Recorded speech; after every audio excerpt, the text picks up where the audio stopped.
युवाओं से जुड़ा, आपने हमेशा कहा है कि जो युवा है वो हमारे आने वाले 50 साल का भविष्य तय करेंगे। तो जो हमारे जो खेल प्रेमी युवा है सर, आपने कई जगह पे बताया कि 2036 की ओलंपिक्स की हम बिडिंग करेंगे। सर उसकी क्या तैयारी हमारे खेल से जुड़े जो युवा हैं वो जानना चाहते हैं आपसे? बहुत ही अच्छा सवाल आपने पूछा है। जिसने G20 का पूरा बारीकी से एनालिसिस किया होगा, वो इस विश्वास कर सकता है कि हाँ, अब भारत की क्षमता है। भारत की क्षमता है इन चीज़ों को करने की।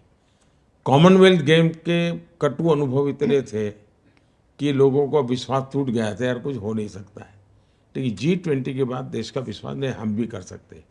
G20 का दूसरा फायदा यह हुआ कि देश के 60-70 अलग अलग स्थानों पर G20 उतने ही शान से हुई, तो देश के हर कोने में विश्वास पैदा हुआ है। दिल्ली में करते तो लगता है कि सरकारी कार्यक्रम हुआ है, लेकिन एक प्रकार से पीपल्स ड्रिवन G20 हुई। इससे कारण एक विश्वास बनता है कि ये देश कितने ही बड़ी चीजों को कर सकता है।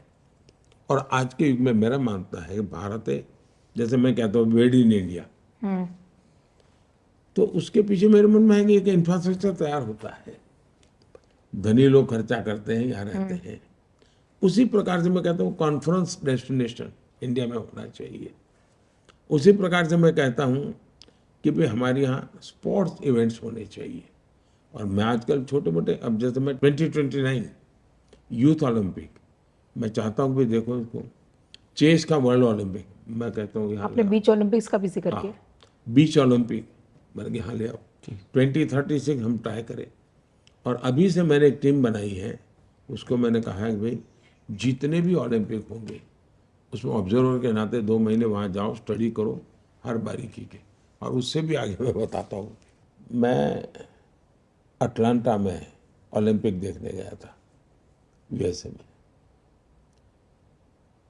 मैं खुद खिलाड़ी नहीं हूँ, लेकिन व्यवस्थाओं को सीखना समझना मेरी रुचि है।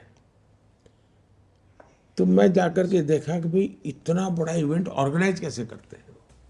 तो मेरी प्रिय कुछ गेम में देखने जाता रह जाए, भारत के लोग खेल रहे तो, लेकिन पूरा समय मैं देखता था तो मैंने देखा बड़ा इंटरेस्टिंग था उन्होंने क्या किया था। और मैं कभी कभी बता, मैनेजमेंट मेरी एक रुचि है, चीज़ें सीखने का मेरा शौक है। 200-250 किलोमीटर दूर से कोई आ रहा है, कितने दूर, तो 200-250 किलोमीटर उसको पार करनी होगी अपनी गाड़ी, ओलंपिक स्टेडियम से 200-250 किलोमीटर। मतलब एक कार का वहाँ बस होगी, तो कार खाली करो, बस में बैठेगा। उसको जो गेम में जाना है उसका कलर, उस गाड़ी का कलर सब सेम रहता था। तो उसको पता है कि मुझे अगर हॉकी में जाना है तो मुझे इस कलर वाली बस में बैठना है, तो अपनी गाड़ी छोड़ के उस बस में बैठता है। फिर वो बस एक मेट्रो स्टेशन पर जाती थी, तो बस के लोग सब मेट्रो में उस कलर वाले डिब्बे में बैठ जाते थे। अच्छा, वो कलर वाली जब मेट्रो आती तो बैठते थे, वो सीधी उस स्टेडियम के पास जाती थी।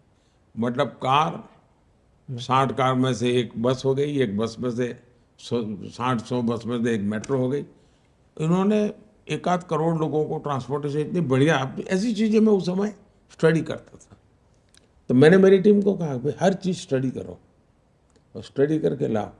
तो एक प्रकार से तैयारी, ह्यूमन रिसोर्स डेवलप करना, इंफ्रास्ट्रक्चर तैयार करना, उनकी आवश्यकताएं क्या होती है उसको समझना, at the same time Hindustan के खिलाड़ियों को तैयार करना। क्योंकि खेल मेरे यहाँ है, गोल्ड मेडल कोई और ले जाए, ऐसा तो नहीं होता। सर हम में से किसी ने शायद सोचा भी नहीं था कि इतने मेडल आएंगे ओलंपिक्स में, पैरा ओलंपिक्स में, जिस तरह से आए हैं पिछले। देखिए, जी। भारत के युद्ध में तो दम था ही था, भारत के युद्ध में तो दम था ही था। लेकिन पहले सिलेक्शन में भी संप्रदायवाद, परिवारवाद, जातिवाद, हर चीज में था वो। सिलेक्शन उसके आधार पर होता था, मेरे परिवार का बच्चा है, खेले ना खेले यार जाए तो सही, यही होता था। अब खिलाड़ी है तो जिस खेल में उसकी योग्यता है, सिस्टम उसको सिलेक्ट करती है, वो मेडल लेके आ जाता है। जब ट्रांसपेरेंसी आती है तो परिणाम भी आता है। सर आखिरी